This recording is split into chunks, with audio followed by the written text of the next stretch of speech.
ओम शांति। आइए सुनते हैं 23 नवंबर 2024 की शिव बाबा की ज्ञान मुरली और ईश्वरी महावाक्य। आज परमपिता परमात्मा शिव बाबा ने कहा, मेरे मीठे बच्चों, प्यारे बच्चों, आज तुम्हें कौन सा पाठ पढ़ाना है। जो मैं बताता हूँ कि तुम्हें देह का अहंकार सभी को बहुत है। आज देह अभिमानी का पाठ पक्का कराना है। बाबा ने कहा, मीठे बच्चे, देही अभिमानी बनकर सर्विस करो तो क्या होगा। तो बच्चों, हर कदम में तुम्हें सफलता मिलती रहेगी। सफलता तुम्हें ज़रूर मिलेगी। जब अपने को देह नहीं समझोगे, देही अभिमानी बनकर सर्विस करोगे तो सफलता तुम्हें मिलती रहेगी। बाबा ने कहा, इसीलिए तो अब तुम्हें बताता हूँ, पाठ पक्का कराता हूँ। प्रश्न में बाबा ने कहा, किस याद में रहो तो बच्चों देह अभिमान नहीं आएगा। अब बाबा देखो बता रहे हैं कि इस देह में रहो, किस याद में रहोगे तो तुम्हें देह अभिमान नहीं आएगा। देह अभिमान माना अहंकार, सर्विस माना सेवा। उत्तर में बाबा ने कहा, सदा बच्चों तुम्हें याद रहे कि हम गॉडली सर्वेंट हैं। गॉडली माने भगवान के बच्चे हैं। सर्वेंट को कभी भी देह अभिमान नहीं आ सकता। भगवान के बच्चों को देह अभिमान कभी नहीं आ सकता। इसलिए बाबा ने कहा, बच्चों जितना जितना योग में रहेंगे उतना देह अभिमान टूटता जाएगा। दूसरा प्रश्न भी बाबा आज पूछ रहे हैं। कह रहे हैं, बच्चों देह अभिमानियों को ड्रामा अनुसार कौन सा दंड मिल जाता है। उत्तर में बाबा ने कहा, ध्यान से सुनो बच्चों, जो बच्चे देह अभिमान में रहते हैं उनकी बुद्धि में क्या नहीं बैठता, ज्ञान नहीं बैठता है। बाबा ने कहा, साहूकार लोगों में धन के कारण देह अभिमान आ जाता है कि हमारे पास धन बहुत है, हम अमीर बहुत हैं, पैसे वाले बहुत हैं, बड़े बिजनेस वाले हैं। इसलिए बाबा ने कहा, इस ज्ञान को समझ नहीं सकते जिसे देह अभिमान आ जाता है। यह भी दंड मिल जाता है और गरीब झट समझ लेते हैं और सहज समझ में आ जाता है उनके, इसलिए वो साहूकार बन जाते हैं। बाबा ने कहा, ओम शांति बच्चों, रूहानी बाप ब्रह्मा द्वारा राय दे रहे हैं। रूहानी बाप कौन? परमपिता शिव। याद करो तो वह बनेंगे। सतो प्रधान जब बच्चे बन अपने पैराडाइज राज में प्रवेश करेंगे। पैराडाइज माने स्वर्ग। यह सिर्फ तुमको नहीं कह सकते, परंतु ये आवाज़ तो सारे भारत बल्कि विलायत में भी जाएगा, सबके पास जाएगा कि साक्षात्कार होना चाहिए। वह बच्चों कभी बुद्धि से काम लेना चाहिए। ब्रह्मा बाप द्वारा ही साक्षात्कार करा कर कहते हैं बाबा कि प्रिंस बनना है बच्चों तो जाओ ब्रह्मा व ब्राह्मणों के पास। यूरोपवासी विदेश लोग समझते हैं, कहते हैं भारत पैराडाइज था तो किसका राज था, ये पूरा कोई जानते नहीं है। भारत ही हेवन था, हेवन माने स्वर्ग था। अभी तुम सबको समझा रहे हैं, ये सहज राजयोग बच्चों है जिससे भारत स्वर्ग अथवा हेवन बनता है। विलायत वालों, विदेश वालों की फिर भी बुद्धि कुछ अच्छी है, वह झट समझेंगे।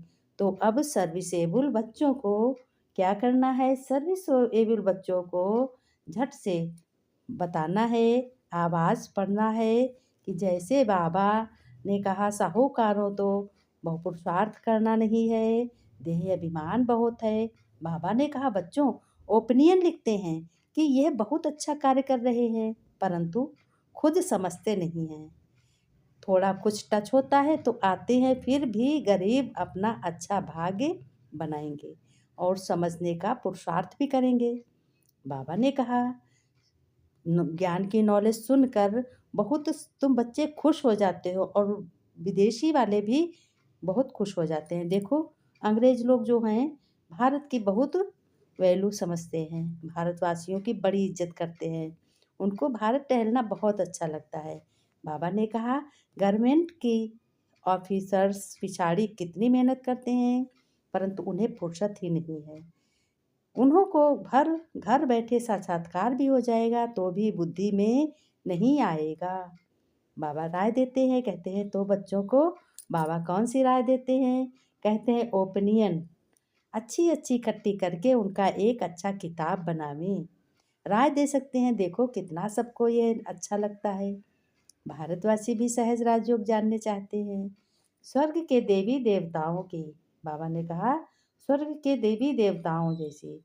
फिर बाबा ने कहा, मनुष्यों की बुद्धि तमो प्रधान है बच्चों, इसलिए उल्टे काम करते रहते हैं, दिन प्रतिदिन और ही तमो प्रधान बन जाते हैं। बाबा ने कहा, उनको कहेंगे टाइम मुकर्रर करो, जो कोई आकर रास्ता बतावे, बिगर कौड़ी खर्चा जीवन बनाने का रास्ता बताएंगे, यह आगे होने का है। परंतु बाप बच्चों द्वारा ही बताते हैं। कहते हैं, मेरे बच्चे, अच्छे अच्छे बच्चे जो अपने को महावीर समझते हैं, उनको ही माया पकड़ती है। बड़ी ऊंची मंजिल है बच्चों, बड़ी ही मंजिल ऊंची है। बाबा ने कहा, तुम बच्चों को देखो, जो फिर बाबा ने कहा कि उन्होंने लाखों वर्ष लगा दिए हैं। प्यार मिलने से तुम देवी देवता बन जाते हो, भगवान का प्यार मिलने से तुम देवी देवता बन जाते हो, तुम्हारे कर्म देवी देवताओं जैसे हो जाते हैं। ये भी तुम्हारे जैसा पुजारी था। कौन था? ब्रह्मा बाबा। सबसे लास्ट नंबर झाड़ में खड़ा है। सतयुग में तुमको कितना अथाह धन था बच्चों, याद करो। फिर जो मंदिर बनाए उनमें भी इतना अथाह धन था।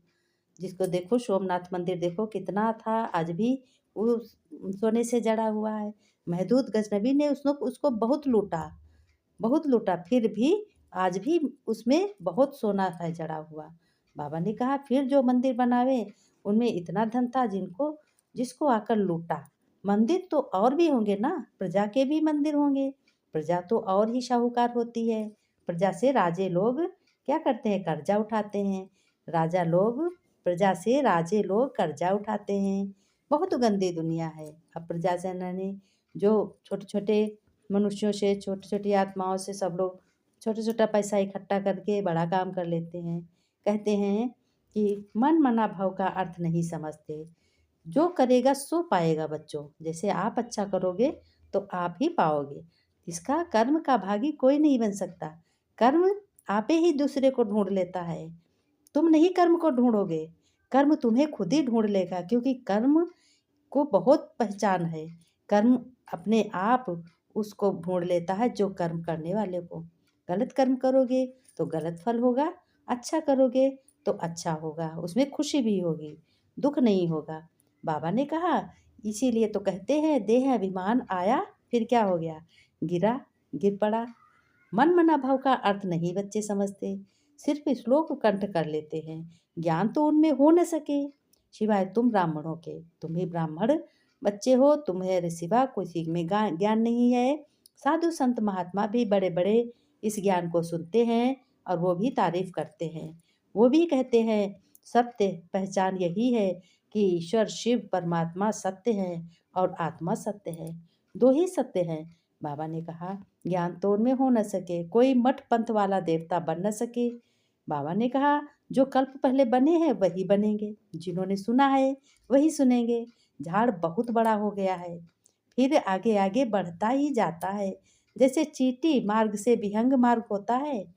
बाप समझाते हैं, कहते हैं, मीठे बच्चे बाप को याद करो, सुदर्शन चक्र फिराओ। बाबा ने कहा प्यार से कि मीठे बच्चे बाप को याद करो, सुदर्शन चक्र फिराओ। समझने की भी ब्रेन चाहिए बच्चों।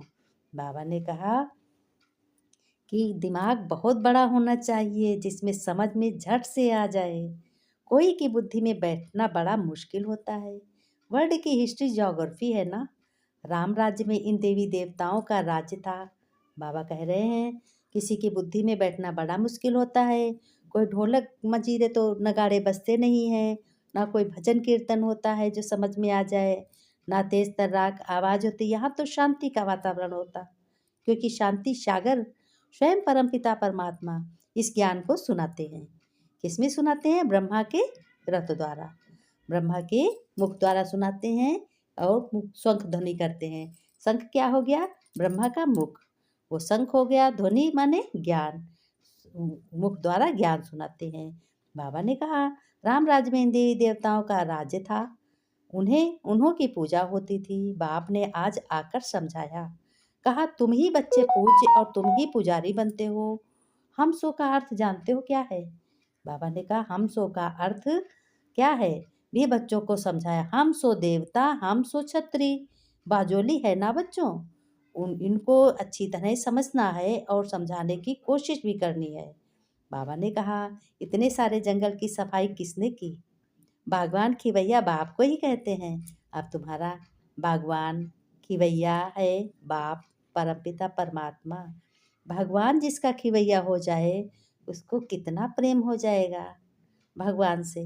बाबा ने कहा बच्चों वही दुख से छुड़ाकर उस पार ले जाते हैं। कौन ले जाता? भगवान शिव पिता, परम पिता, हम आत्माओं का पिता। पढ़ाई बच्चों कितनी मीठी लगती है तुम्हें, एक बार अपने दिल से सोचो, मन में सोचो, दिल से समझो कि कितनी अच्छी पढ़ाई लगती है, कितनी मीठी लगती है। जब मीठा बाबा मीठे मीठे बच्चे कहता है तो कितना हर्ष उल्लास उमंग उत्साह बढ़ता है। बाबा ने कहा क्योंकि knowledge is source of income, तुमको कारून का खजाना मिलता है। भक्ति में कुछ नहीं मिलता, थोड़ी देर पूजा करते हो, जोर जोर से गाते हो, उसके बाद में क्या होता है, उतनी देर खुशी होती है, बाद में कहते हो अरे पूजा पाठ कर लिया, लाओ खाएं पिए जल्दी जल्दी, कहते हो ना। तो बाबा कहते हैं इसमें खाने पीने की क्या दरकार, खूब खाओ पियो मस्त रहो, बस अच्छे कर्म करो, परम पिता की श्रीमत पर चलो। व्रत किसका करोगे? व्रत करो उसका, गलत चीज़ों को धारण मत करो, यही व्रत है। ये व्रत कर लो कि हमें गलत चीज़ों को धारण नहीं करना, ना गलत हमें भोजन करना है, ना किसी की गलत बातों को सुनना है, ना गलत बातों को सुनाना है, ना किसी से लड़ाई झगड़ा करना है। बाबा ने कहा यहाँ वह तो गुरु के आगे सो जाते हैं, इससे बाप छुड़ाते हैं। ऐसे बाप को याद करना चाहिए, वह हमारा बाप है, ये समझ लिया है ना बच्चों। वर्षा बाबा से वर्षा जरूर मिलता है, वह खुशी होनी चाहिए कि बाबा से कितना वर्षा मिलता है। खुशी रहती है? बाबा पूछ रहे हैं। बच्चों ने कहा जी बाबा बहुत खुशी होती है, बहुत आनंद आता है। लिखते भी हैं बच्चे, हम साहूकार के पास गए तो लज्जा आती थी, हम गरीब हैं। बाबा कहते हैं गरीब हो और ही अच्छा है। गरीब को नींद तो आती है, साहूकारों को तो नींद नहीं आती है, उनके कोई शर्म नहीं होती, लेकिन गरीब सबका सम्मान करते हैं, उनको लिहाज होता है ना। बाबा ने कहा साहूकार हो तो यहाँ आते ही नहीं, साहूकार अगर बच्चे होते तो कौन आता? कोई नहीं आता। कहते कि हम पैसे से ही सब कर लेंगे, हमारा भाग्य किसी को सुनाने से क्या बनेगा, किसी को क्यों ज्ञान सुनाए। हमारा भाग्य बहुत अच्छा, हमारे पास पैसा है तो हमारा भाग्य बहुत अच्छा है। ज़रूरत की चीज़ें बहुत ज़्यादा से ज़्यादा बड़ी सी बड़ी हैं तो भाग्य बहुत अच्छा है। लेकिन बाबा कहते हैं भाग्य सबसे अच्छा है गरीब लोगों का, कि साहूकारों को तो नींद नहीं आती और गरीब लोग अच्छे से सोते हैं भगवान के भरोसे। कहते भगवान सब कुछ तुम ही देखना। बाबा ने कहा मेरे मीठे बच्चे, नमस्ते कर रहे बाबा क्योंकि निरंकारी है भगवान, बच्चों से नमस्ते करता। मीठे मीठे सिकिल दे बच्चों प्रति माता पिता बाप दादा का याद प्यार और गुड मॉर्निंग। रूहानी बाप की रूहानी बच्चों को नमस्ते। बच्चों ने नमस्ते की हम रूहानी बच्चों की। रूहानी बाप दादा को याद प्यार नमस्ते नमस्ते, गुड मॉर्निंग बाबा, शुक्रिया बाबा शुक्रिया। धारणा के लिए बाबा ने मुख्य सार 2 पॉइंट दिए हैं। कह रहे बच्चों सदा इसी खुशी व नशे में रहना है तुम्हें कि अभी हम ईश्वरी परिवार के हैं, स्वयं भगवान हमें पढ़ा रहे हैं, हम भगवान के हैं, भगवान हमारा है, उनका प्यार हमें मिल रहा है, जिस प्यार से हम क्या बनेंगे, देवी देवता बनेंगे। झट से कहो इस बने बनाए ड्रामा को एक्यूरेट समझना है। अगर कोई तकलीफ भी आती है, किसी को बुखार आया, किसी को कुछ आया, शरीर में कष्ट है तो वो दवाई से ठीक होगा। बाबा कहते हैं वो ड्रामा में फीड है, इसमें कोई भूल हो नहीं सकती। जो एक्ट हुई फिर रिपीट होगी, जो पिक्चर बन चुकी है वो देखोगे और जो अब रिपीट हो रही है वो आगे देखोगे। बाबा ने कहा वरदान में कि तूफान को तोहफा गिफ्ट समझ सहज क्रॉस करने वाले संपूर्ण संपन्न भव। अब देखो बाबा कितना अच्छा वरदान दे रहे हैं, हर एक में हिम्मत आ जाती है। इस वरदान से सभी बच्चों में हिम्मत आ जाती है। बाबा कहते हैं जब बच्चों सभी का लक्ष्य संपूर्ण और संपन्न बनने का है तो छोटी छोटी बातों में घबराओ बिल्कुल नहीं। भगवान कह रहे मूर्ति बन रहे हो तो कुछ हेमर तो लाए लगेंगे ही, तो जितना बच्चों आगे होता है उसको तूफान भी सबसे ज़्यादा क्रॉस करने होते हैं, लेकिन वो तूफान उन्हों को तूफान नहीं लगता, तोहफा लगता है। ये तूफान भी अनुभवी बनने की गिफ्ट बन जाते हैं। इसलिए बाबा ने कहा कि अनुभवी जब गिफ्ट बन जाते हैं तो विघ्नों को वेलकम करो। कोई भी परेशानी आ जाए उनको वेलकम करो, उनको स्वागत करो और और अनुभवी बनते आगे बढ़ते चलो। स्लोगन में बाबा ने कहा अलबेलेपन को समाप्त करना है तो स्वचिंतन में रहते हुए स्व की चेकिंग करो। स्वचिंतन माने आत्मा का चिंतन, आत्मा से परमपिता का चिंतन, और स्व की चेकिंग माने अपनी स्वयं चेकिंग करो। अच्छा बच्चों, कल मिलेंगे। खुश रहो, मुस्कुराते रहो, खजाना खुशी का लुटाते रहो बाबा का। ओम शांति बच्चों।